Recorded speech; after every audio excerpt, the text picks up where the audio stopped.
Greetings, everyone, and welcome to today's webinar on recent ransomware attacks that could have been prevented. Raymond Lacoste here, folks, CISSP, cybersecurity instructor at StormWind Studios. I also teach Cisco courses and AWS courses and the famous ITIL V4 course. And it's great to have each and every single one of you here for today's webinar, where we are going to have a discussion, more so than anything else. I want to share with you some research I have done on ransomware attacks that have happened and how they occurred.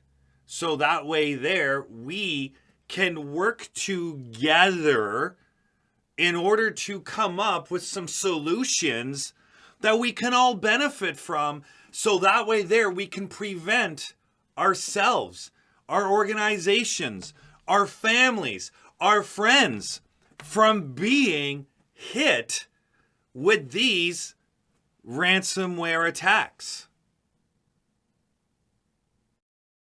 So what is ransomware? What are we dealing with when it comes to ransomware? We are dealing with cyber criminals. Cyber criminals that are out there to get us. And get us how? Well, when it comes to ransomware,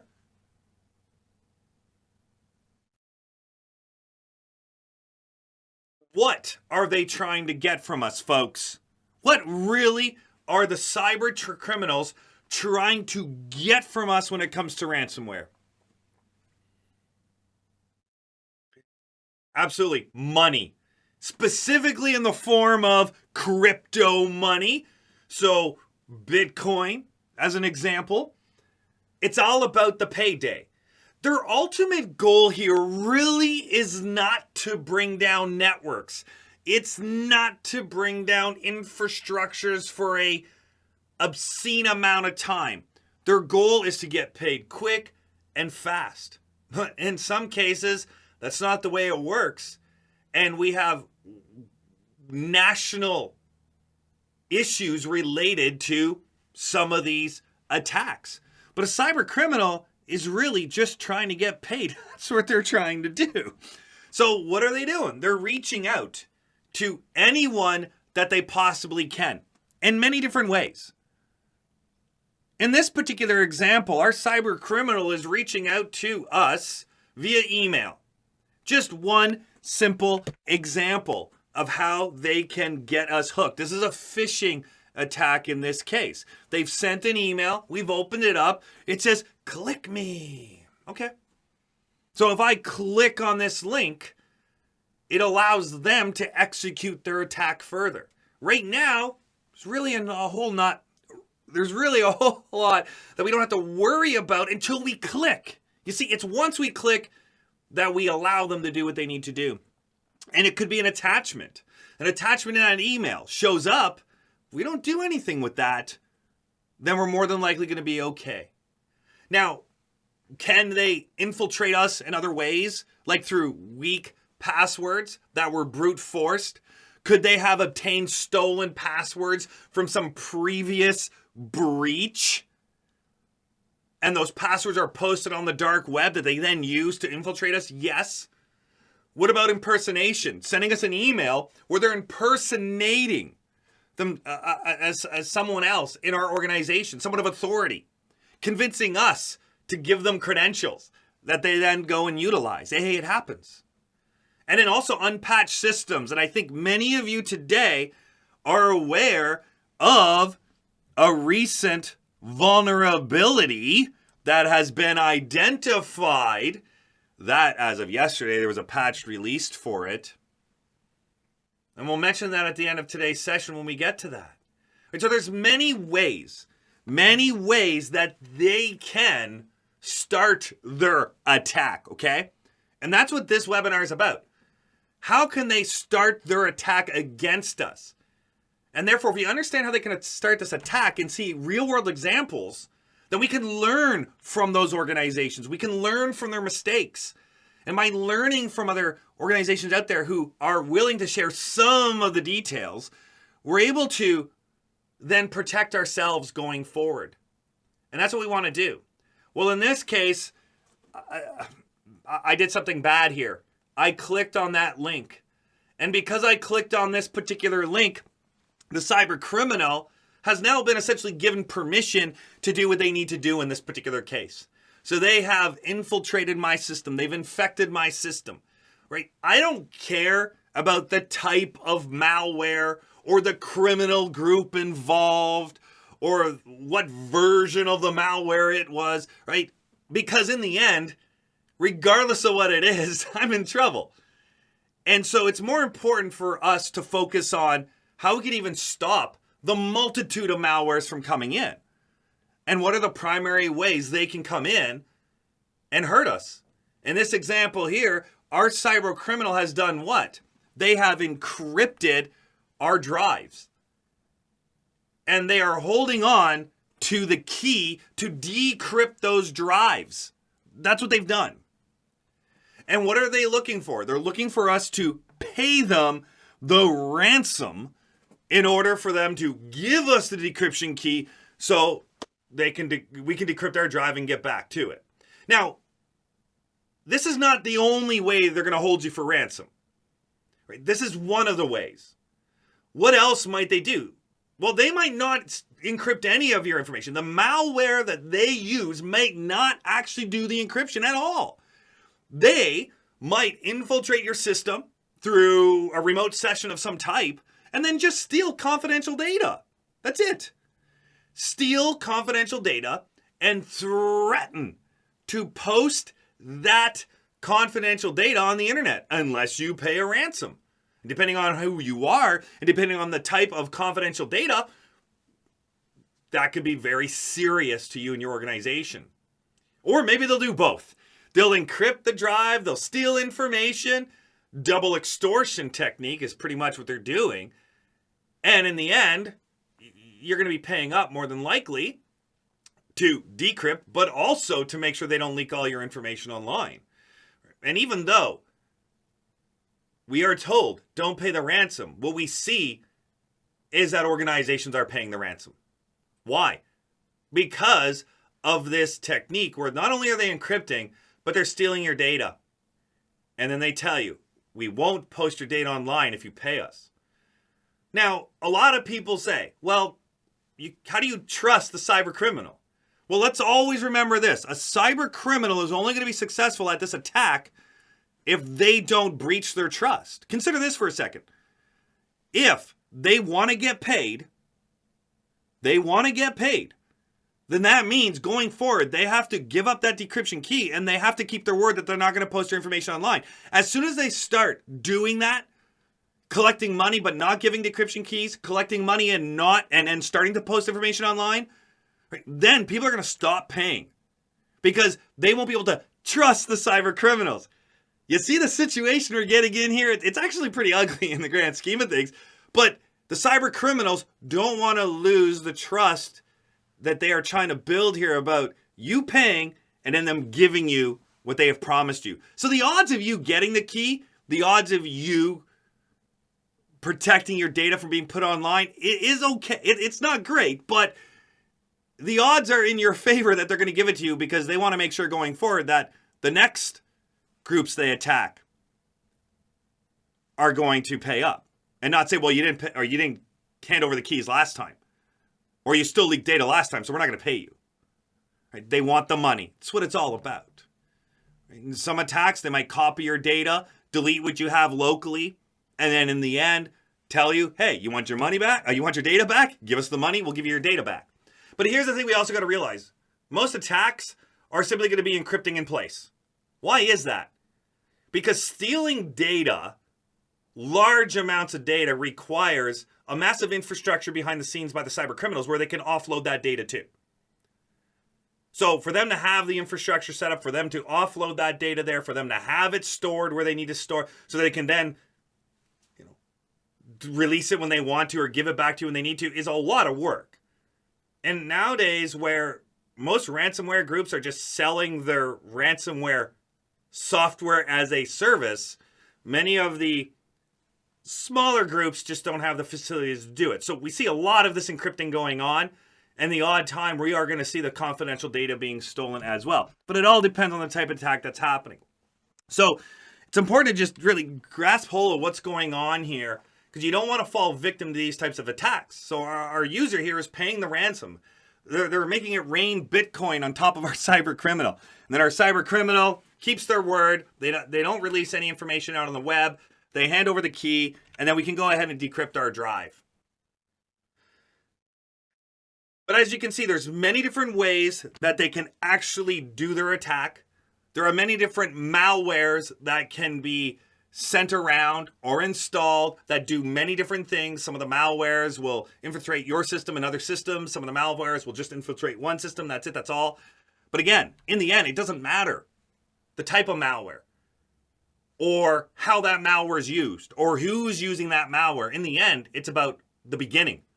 So let's go to the very beginning here and see a couple of different examples of how we, as individuals, members of families, friends, and corporations, can all be subject to this type of attack by analyzing some attacks that have happened in the real world recently. And let's discuss how we can help protect ourselves as a team. So I want to start off by talking about Allentown, Pennsylvania. Now, this particular attack was 2018. So in the grand scheme of, the world and its existence, it is kind of recent, not within the last couple of years.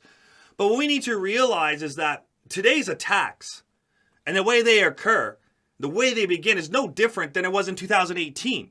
So it's not like today's attacks are any different. They're very, very similar. They are initiated the same way. And so we have to definitely start learning how we can ensure that more of us are ready and prepped for these types of situations. So that way we don't get duped into doing something and affecting our environment. So Allentown, the city was compromised by what? By what? A simple email. That's it. A simple email. An email with an attachment. Rumor is, and I say rumor is because the actual intricate details of the type of email with the type of attachment is not all that easy to find. And we may never know the intricate details, but rumor is, based on some trusted sources out there and news outlets, indicated it's a Word doc with a macro. And a macro is simply what? Scripts that we can run inside of our Office files, like Excel, Word, so on. And so we can actually execute code in our documents, in our Excel spreadsheets. And so this act of clicking on the email and opening up the attachment and allowing that code to execute installed malware. And the type of malware that was installed was a modified banking Trojan. So if you don't know what a banking Trojan is, it's simply malware that is designed to capture login credentials for financial systems, for banking systems, for your bank account. And really, in the end, it's a keylogger. That's what it is, to capture keystrokes. But this is a modified banking Trojan, as they called it back in the day. Why? Because not only did it infect your system, but it was intelligent enough to seek out other systems on the networks and infect those. So that way their other credentials were captured from other users. So what I want to point out to you is this.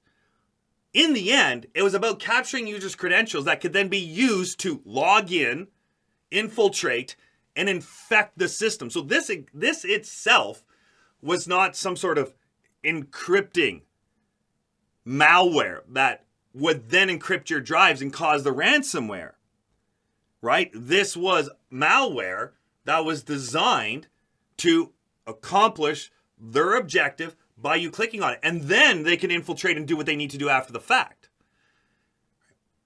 So what is malware? Malware is malicious software. And inside our malware category today, we do have specifics. We have our worms, our viruses, and everything else. But in the end, it all just comes back to malware, malicious software that cyber criminals are using to attack us, to get to us. Right? But regardless of the type of malware, whether it's a banking Trojan or this or that or whatever, that's not the point of the webinar. What is it about again?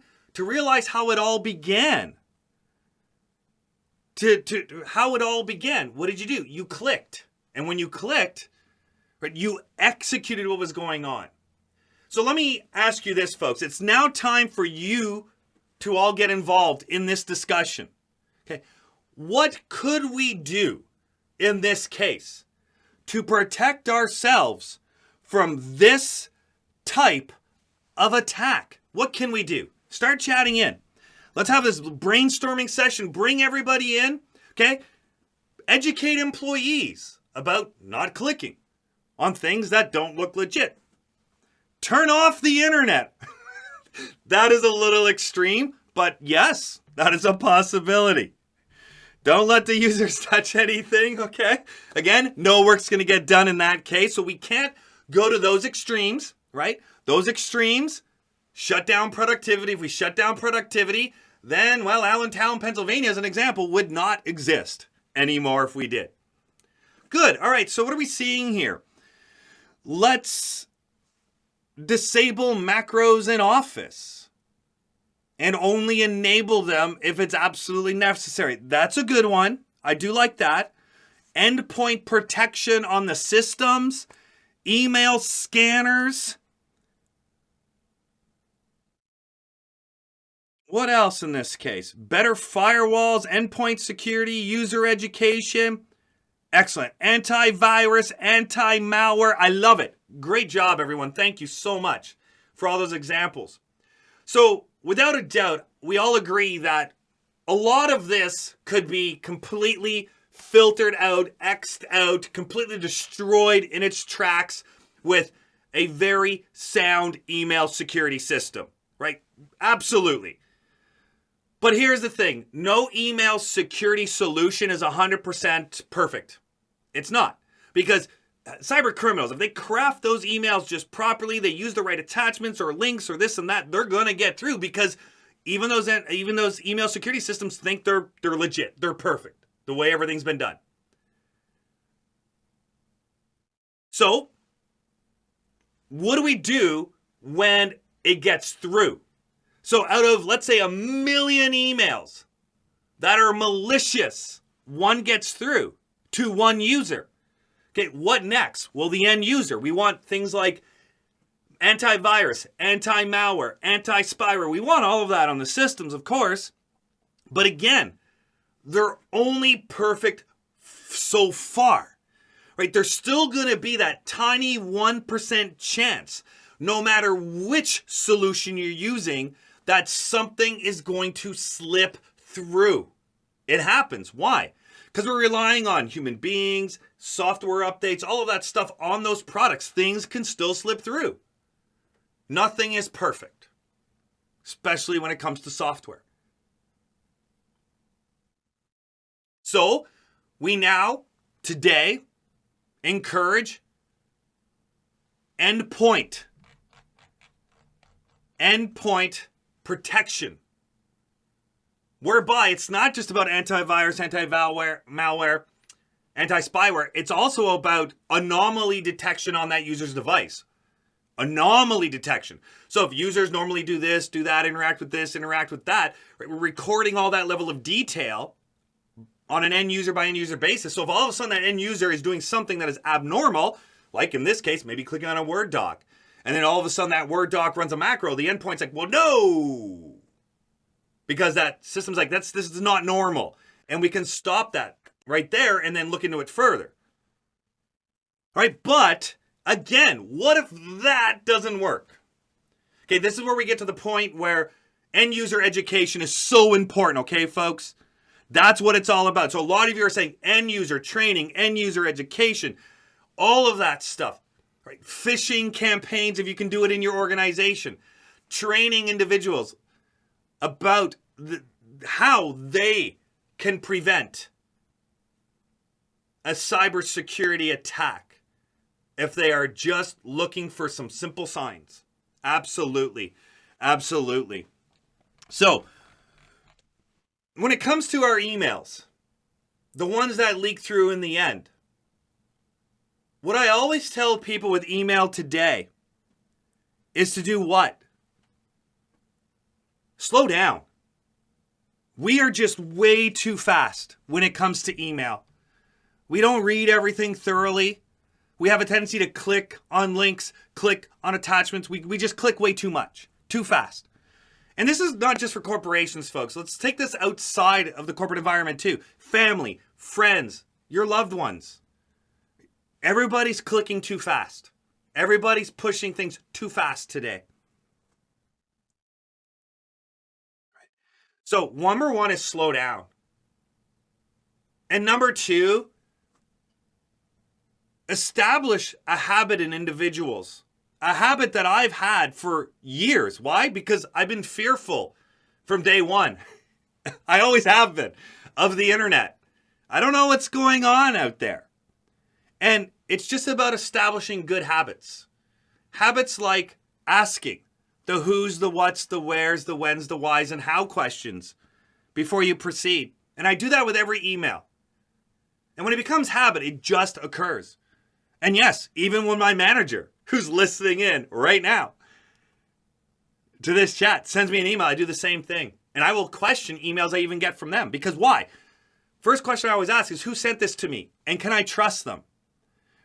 Right? And even though it looks like it came from them, I got to double check that. I got to check the actual email address. Right? And now, does that work 100% of the time? No, because if their account was hacked, and the cyber criminal sending emails from their account, well, I got to ask more questions. I can't just stop there at the user. I have to go further. And I have to put context into the emails. I have to put context into the emails. So, who sent this to me and can I trust them? Number one, verify that. Number two, why did they send this to me? And does it actually make sense based on my recent experiences with them? Right? So, in this case, as an Allentown employee of the city of Allentown, Pennsylvania, right? Who sent this to you? Why did they send this to you? And does it actually make sense based on recent experiences with them? Right? That's the way I look at it. And this is how we want to encourage people to interact with emails today. Think about your recent experiences. If somebody just sends you an email with an attachment, and it makes no sense based on things you've talked with them before, take a moment to pause. And start questioning that. Start questioning it. And even reach out to them and say, hey, I just got an email from you. Did you really send this to me and you want me to go to this link? There's nothing wrong with taking an extra couple of seconds or minutes to verify that. That's going to save you from this type of attack when it does get down to you making the ultimate decision in the end. Again, another question. So we've covered the who, the why, what. What have they sent me? Does it make sense that they actually sent this to me based on experiences with them recently? Why did they send me a link? Why did they send me an attachment? Why are they asking for my password? Why would anybody ask me for my password? Again, the who's, the why's, the what's. Also, when did they send it? That's a good one. Timestamps. People who are close to you, pretty much their working hours, or when they typically send you emails, when they typically text you and do other things with you. And then all of a sudden, you get one at a really odd time of day from them. That could be where you want to start investigating a little bit more. The who, the why, the what, based on the when. They've never sent me something at 2:30 in the morning. They're normally sleeping. This doesn't make sense. It's just these little things that help you stay alert. That's all these are. Stay alert. Also, sometimes, if you can determine where the person was, based on that timestamp, that can help you out as well. Well, this person's been in meetings all day. They would have had no time to send me this email with this attachment that is asking me to do this. It makes no sense, not even based on the fact they're in meetings. Or maybe it does. Doesn't hurt to ask. And then last but not least, probably the most important part is how do you proceed? You need a really great policy in place for your organization that people can trust, that people can rely on, so they can proceed. So they're going through all these questions. They're asking themselves, hey, how can I protect myself? The who's, the why's, the what's, the what. But then what do I do after that? How do I proceed to remain safe? Who do I contact? Even if I am like just a tiny bit of a percent worried about an email, who can I just contact and find out if it's legitimate? That's it. When you have that in place and you tell users it's better to ask than not to ask, it's going to save you the pain down the road.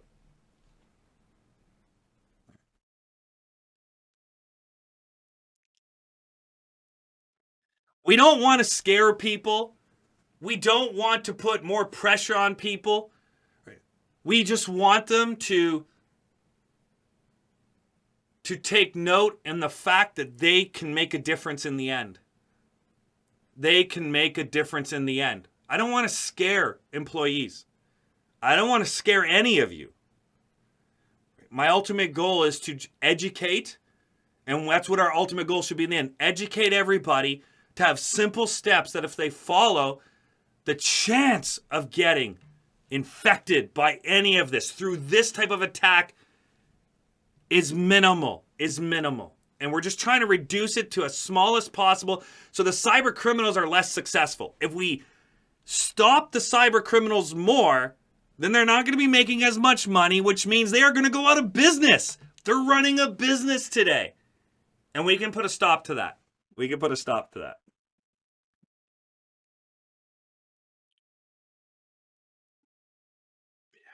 Yeah, that's wonderful. Great. That's a great word right there. And it's funny you bring that up. My children right now are in school going through a discussion in social studies on empowerment. And so it helps them feel more empowered if they are better educated. Exactly. Wonderful. And that's what my children said to me the other day. That's great. That's great. You tied that right in there perfectly. It's like you were in the conversation. So that's just one example, right? And you can see, folks, how it could have been stopped. But here's just another example. City of St. John, New Brunswick. So this is a small Canadian city on the east coast of the United States. No, of Canada. Wow, can't believe I did that. Considering I'm Canadian. And anyways, City of St. John, New Brunswick. It's a wonderful city on the Bay of Fundy if you ever want to go visit. It is. This was November 2020, 13 months ago. 13 months ago. And the cyber criminals, folks, were demanding almost $20 million. Okay, the City of St. John doesn't have $20 million to give the cyber criminals. Now, the City of St. John does have an insurance policy for cyber insurance, but the thing is, the insurance company's not going to pay the cyber criminals. But they did say they would pay to help cover the costs of rebuilding. So then you end up in a situation where you're not going to pay the cyber criminals. Your cyber insurance company is covering the cost of you rebuilding, and it's been 13 months. 13 months, and they're still not 100% back up and running. So what does that affect? City services. Think of any city service that you've ever used, and the fact that that could have been affected for 1 month, 2 months, 3 months, 4 months, 5 months. We're talking about what here? We're talking about affecting many people's lives when you attack a city. So the city's been rebuilding. Approximately, last news article I read was about $3 million to rebuild. So it's a lot, $17 million cheaper than paying the cyber criminals, but $3 million still to recover. So even if you don't pay the cyber criminals, folks, please be mindful that there's a cost involved with recovery.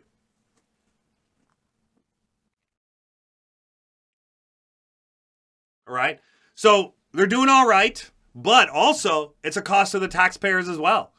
Because the insurance company's not covering the $3 million in full. They're covering most of it, and the taxpayers are going to have to cover the rest. Think about that for a second. So it's bad, right? But again, how did this happen? How did it happen? Well, like Allentown, somebody clicked on an attachment. They really did.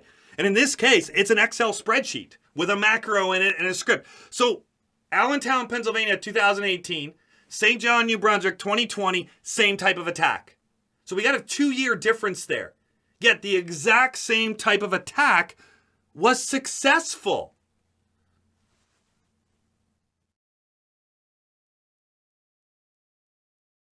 And this is where education becomes key. We need to educate everybody. Friends, families, companies.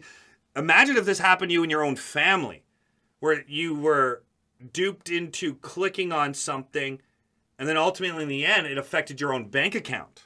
And we hear about those stories all the time. I read about one just last night as I was doing my research on recent cyber attacks, and somebody in Canada had indicated that they clicked on an ad. And the ad was so convincing that they ended up losing money, lots of money, because of it. They trusted the other end. Everything looks so legit. We have to help each other out here. Yeah. So there you go. Happened to your brother-in-law, right? We have to educate each other. We have to talk about this stuff. It's the best way we're going to be able to, down the road, right, slow this down from happening and hopefully prevent it. Now, when it comes to the insurance, I see a lot of people talking about the insurance. Right? A lot of insurance companies now are putting some major restrictions on the insurance policies when it comes to cyber insurance, because they paid way too much out in the last 2 years. So in the end, a lot of policies are getting canceled or not renewed, or they're requiring you to have extra levels of protection, and your premiums are a lot higher than they would be from before. So again, this case here, what do we have? We have an attack that happened just by simply clicking on something, executing, but it could have been prevented by slowing down, asking the who's, the what's, where's, why's, and how's, and so on and so forth. And yes, St. John, New Brunswick has great security systems set up for their city. They really do. And yet, all it took was one to get through, and somebody clicked on it. So in the end, it's the end user we really have to focus on right now and ensure that we're ready for that one email that comes through at some point in time. So those are two examples of what? They're two examples of emails being received, a phishing attack. And that phishing attack led to some type of ransomware attack when it's all said and done. It's what it is. And it doesn't take much, folks. Any one of us could become victim. I'm serious. If we just let our guard down a bit, we make mistakes. We're human beings. We're not perfect. But all it takes is one of us to let our guard down by accident. It's important we continue to educate, continue to remind, continue to work together. So let's shift our attention now over to Colonial Pipeline. Because Colonial Pipeline was very, very disastrous in the grand scheme of things. Why is that? Why is that? Well, let me ask all of you who are here today. How many of you were indirectly affected by this ransomware attack? I'm sure many of you were. How many of you live anywhere around here where gas prices went through the roof? Then you were indirectly affected by it. Absolutely.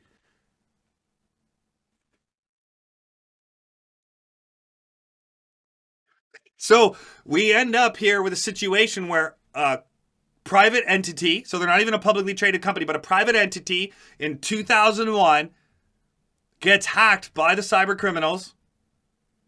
And it was really all about the ransom. And the cyber criminals were not even considering the ultimate ramifications of this. It's reported that the group who did the cyber attack indicated that it was really just about the money, and they never really thought about the major ramifications of it. Because they don't, right? They really don't think the big things, because that's not what they're concerned about. They're concerned about the ransom. So we are going to be in situations in the future, if we don't change our habits as end users, where it's possible that a massive attack, or an attack that seems in the beginning to be super small, could be very detrimental to an entire nation or multiple nations or an entire continent. Again, not trying to scare you, but this is a great example of how the company is not the only group that was affected here at all. homes, families, businesses outside of CP, majorly affected.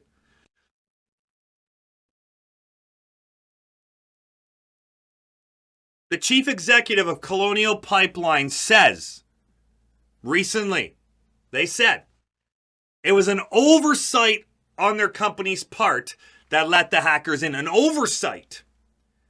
And what was that oversight?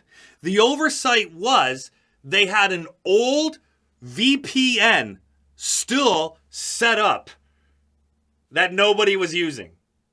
Okay, so for those of you who are, in charge of security in your environments, or who have the responsibility of systems,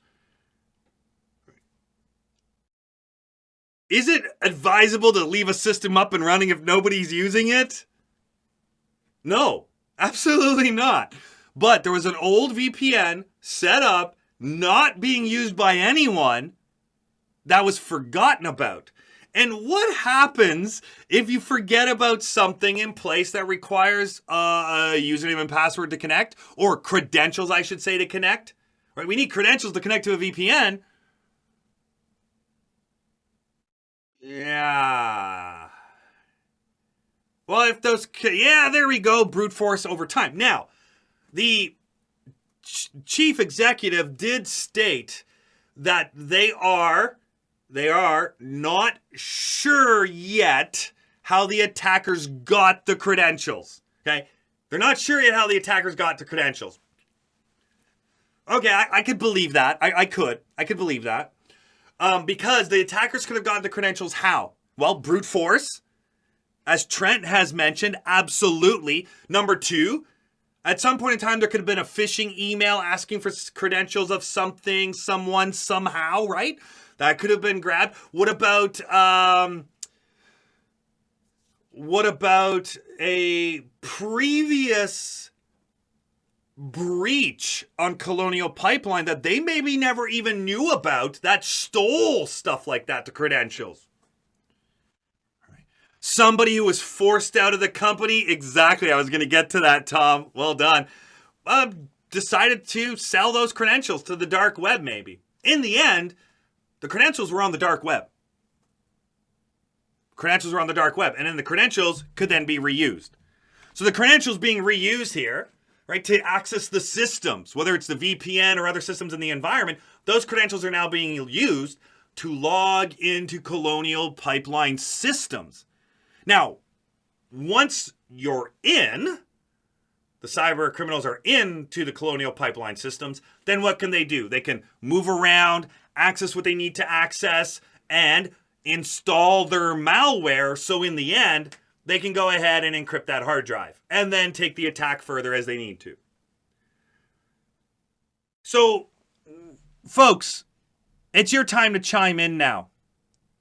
Regardless, in this case, when it comes to Colonial Pipeline, of whether it was a password that was brute forced, or whether it was a password that was sold to the cyber criminals by a disgruntled employee, or any of it, how could we, going forward, not be subjected to this type of attack? Now, many of you chatted in something earlier in our discussion of what?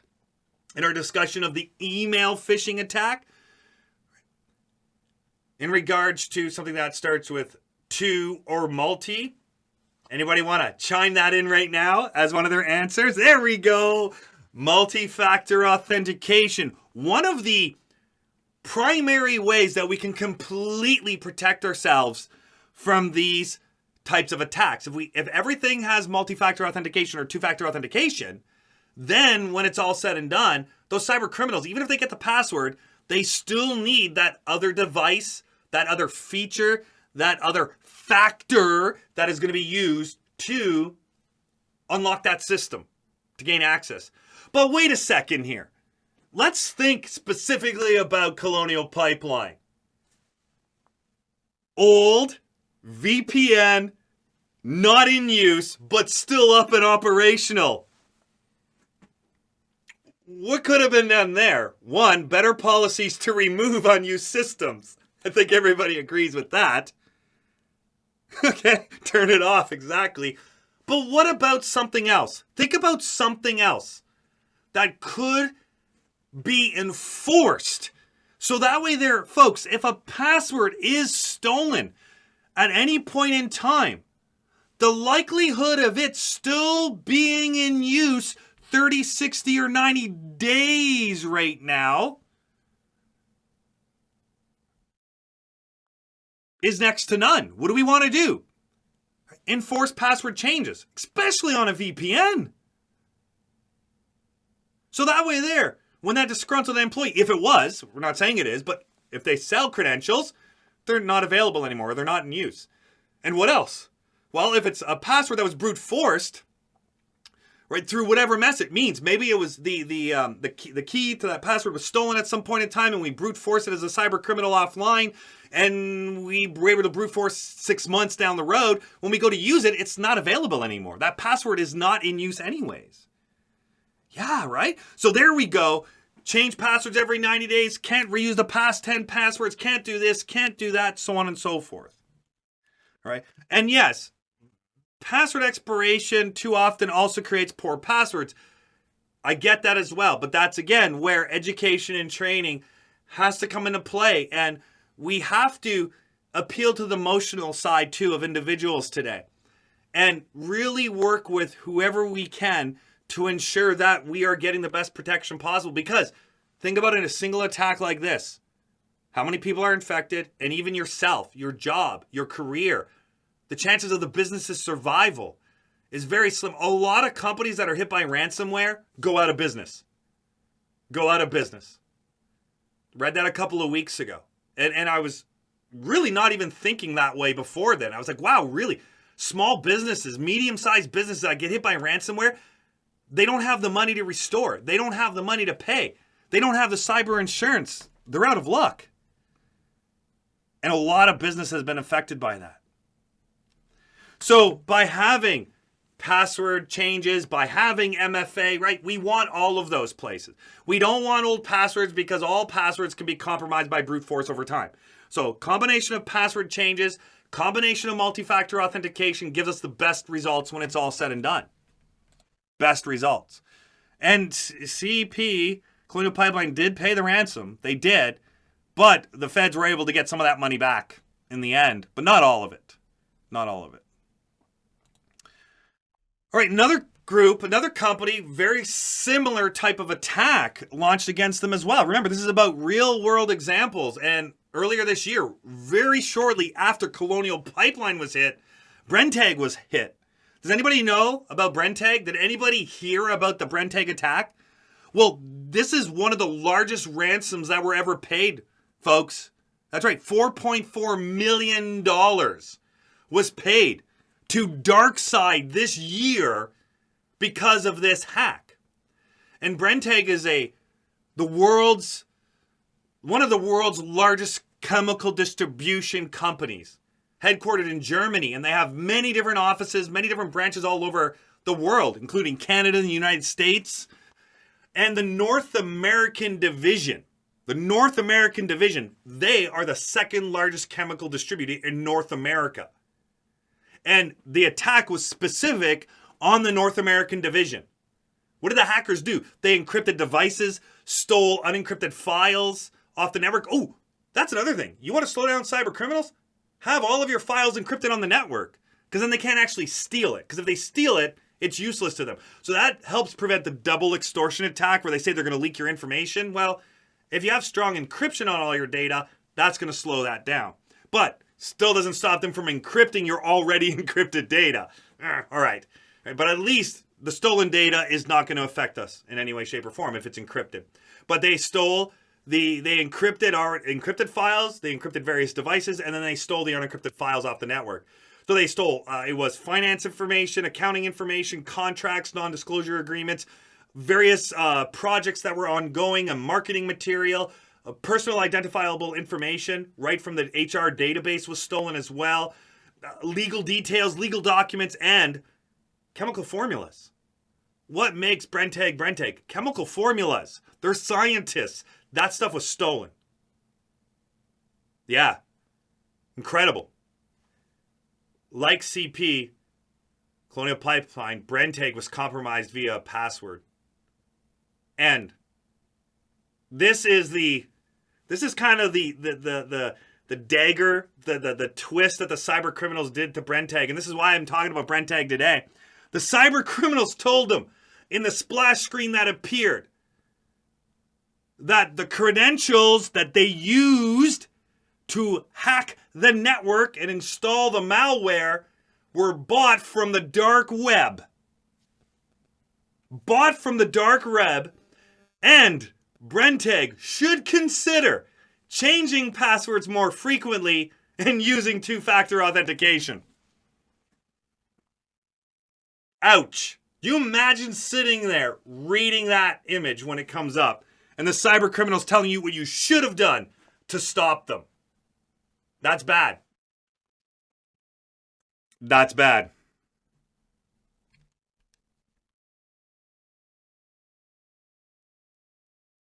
Okay? So, there's two examples of passwords. So, think about your own organization now.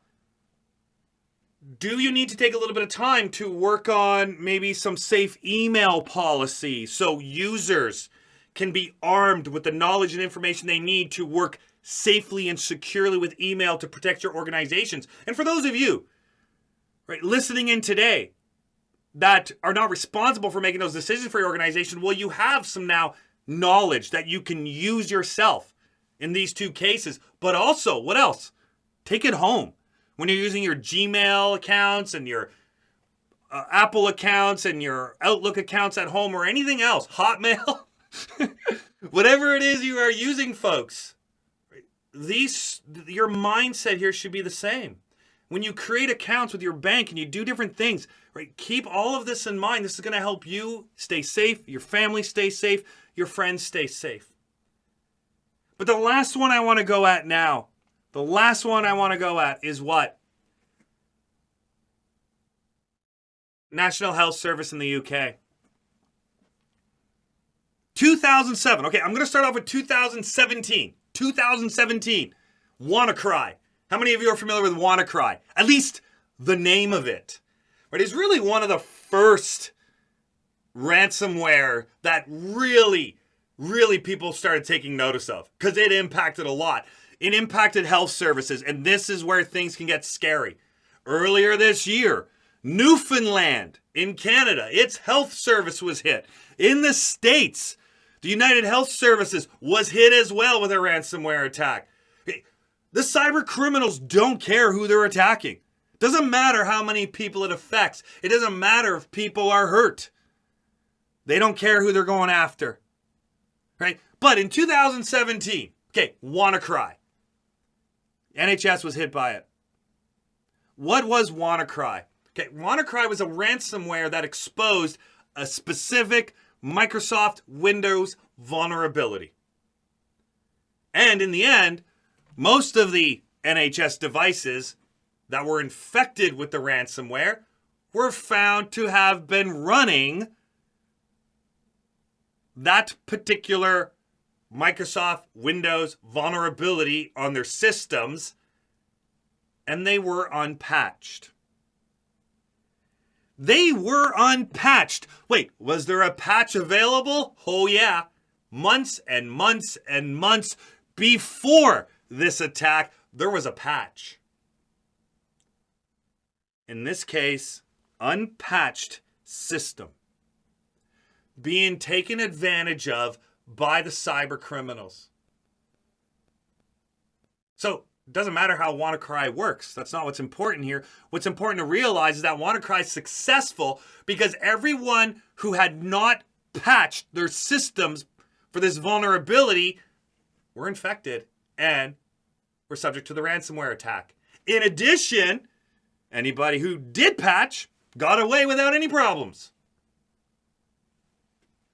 Unpatched systems are dangerous. Oh, and worst part about this, they didn't learn from their mistake. Why? In 2020, NHS was hit again by a different group ransomware attack. And guess why? They didn't patch their system. in 2017 and 2020. Both times, both attacks, unpatched systems. So I think we all know having a very solid, sound vulnerability assessment and patch management solution in place is critical if you don't want to get hit by ransomware.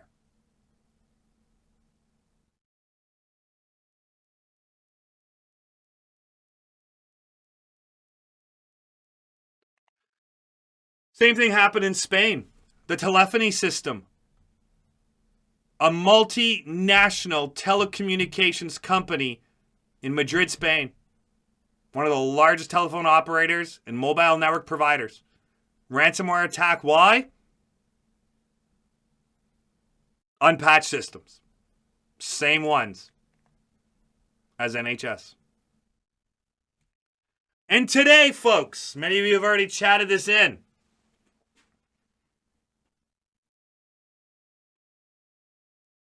What is the soup du jour when it comes to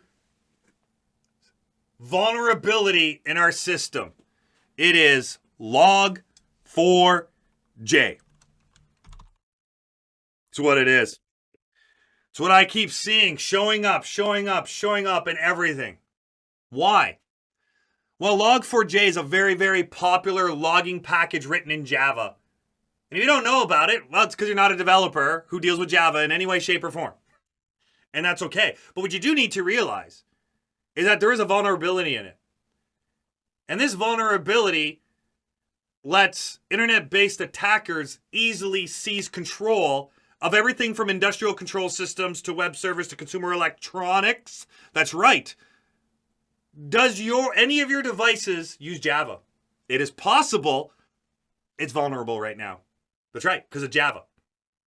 And it's so widely used, log4j, because it's a logging package written in Java, that the number of systems and services that are vulnerable at the moment is mind-boggling. It really is. Tom says, did you update your kitchen appliances? Tom's not joking. We're dealing with everything from webcams to toasters, if your toaster is internet enabled, to ovens, to fridges, if they're running any Java with log4j. Security cameras, security solutions, servers, anything. This is really scary. Cars, you got it, Tom. I was just about to say that. Cars. So what does that mean? You got a patch. And December 14th, so yesterday, the Apache Software Foundation pushed out a fix for the log4j logging utility. But wait a second. They also pushed one out on the weekend. Let's be clear about that. Problem is their patch actually had another flaw in it that was recognized, so they pushed out another patch yesterday. Meaning that even if you update it on the weekend, you're still not 100% safe. You might want to look into the patch they released yesterday. Scary times right now when it comes to that. So what did we cover today? We covered the fact that there are really 3 common ways. And the statistics right now are showing that pretty much the phishing scam with attachments and links, that's more than 50% of the attacks are happening that way. So that's how the cyber criminals are getting in. Getting you, the end user, to click. Next in line is compromised passwords. And third in line is going to be the vulnerabilities. And then there's some low-hanging fruit there that are not as commonly attacked because it's just too much work, too much time, too much energy, and the payout's not big. Whereas these top 3 here, big payout if you can get a user to click on something. And then compromised passwords, if you get your hands on those passwords, you can get a big payday as well. And in the unpatched systems, when those opportunities arise, those multi-global cybersecurity hacking groups that are working together are going after you. So you have to patch those systems to stay safe. And folks, we here at StormWind Studios take security very seriously. And we want to help each and every single one of you stay safe. On a personal level, your family, your friends, as well as at a corporate level as well. So I want you to start taking a look in our campus or reaching out to us if you're not a member here at StormWind Studios, and see that we have an offering when it comes to email security and ransomware defenses and the essentials of cybersecurity, as well as executive coverage and technical security. Not all of them are available right now. They are coming down the pipeline very, very, very shortly. But we want to help each and every single one of you educate yourselves, your families, your friends, your corporations. So here's an example of some of our safe email videos. And a lot of these videos are short. They're short and sweet to get to the point, to give you the information you need to be more safe, more secure. How can you recognize a social engineering attack as an end user? That's right. This is not only for IT professionals. This is for everyone. How do you recognize that? So that way there you are not going to be duped to that wire transfer or giving out credentials or going to purchase gift cards that you actually never receive and you give the cyber criminals the money for that. How do you recognize if that email is truly from a legitimate source? We want to help you stay safe, folks. So if you like what you've seen today, you are interested in more, we have courses for cybersecurity, for IT. We have courses for project management. We have courses for ITIL. We want to help you educate yourself in any way that you need. Let us be there to support your career. Let us be there to help you become more valuable. And for those of you who are interested in certifications, whatever courses we offer as certification prep, you're going to get labs with them. If labs are needed to prepare for the exam, you're going to get practice exams to help you solidify your knowledge, and a multitude of other study resources depending on that particular course in question at the time. So folks, we encourage you to reach out to us. Do you want to know more? We hope you do. So visit this website and hook up with us. And you can also reach out to Mike Fajan directly via that email address or that phone number. If you like to talk to somebody on the phone, go ahead and do that. But that link, just so you know, we are not making you click on any link in a chat area, folks. That is going to be malicious, okay? There it is in the chat area. Let me show you what that looks like first. Because it's kind of tough for me to tell you to click on a link in a chat area and then not show you where it's going to take you. So there you go. This is where you're going to take the next steps to securing yourself, your company, your family, your friends. And we're offering $250 off below with our code.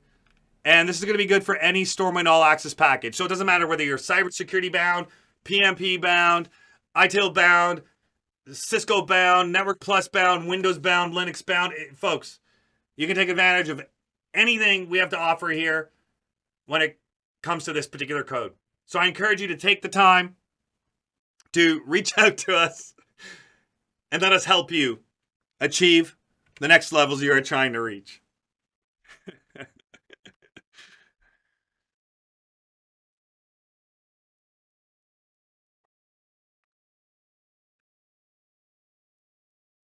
But thank you very much for that. I appreciate that comment and compliment.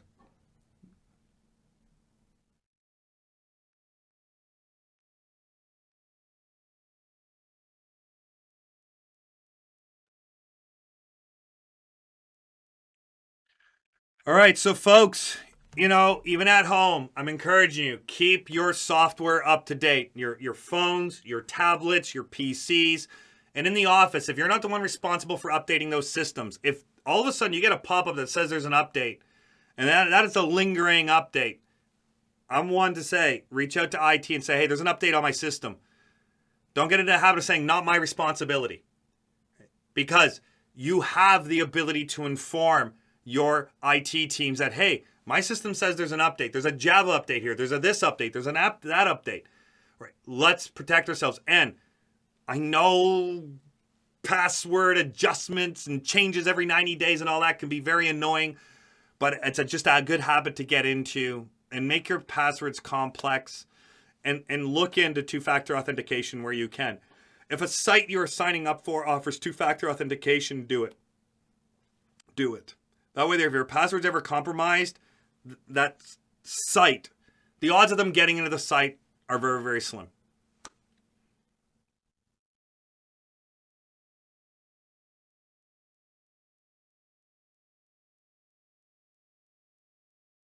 Yeah. Absolutely. User home systems and phones are a vulnerability to the corporate systems, especially today with a lot of people working remotely. Educate them and provide IT assistance when you can. Absolutely. Yeah. Train everybody as much as you can to reach out for help when in doubt. Reach out for help when in doubt, or when in doubt, call for help. I love to just say that as much as I can and keep that in the back of your mind. When in doubt, call for help. Maybe you can make a poster for your organization. When in doubt, call for help, and then put the phone number of the cybersecurity experts in your organization. Yeah, when in doubt, reach out, call for help, text.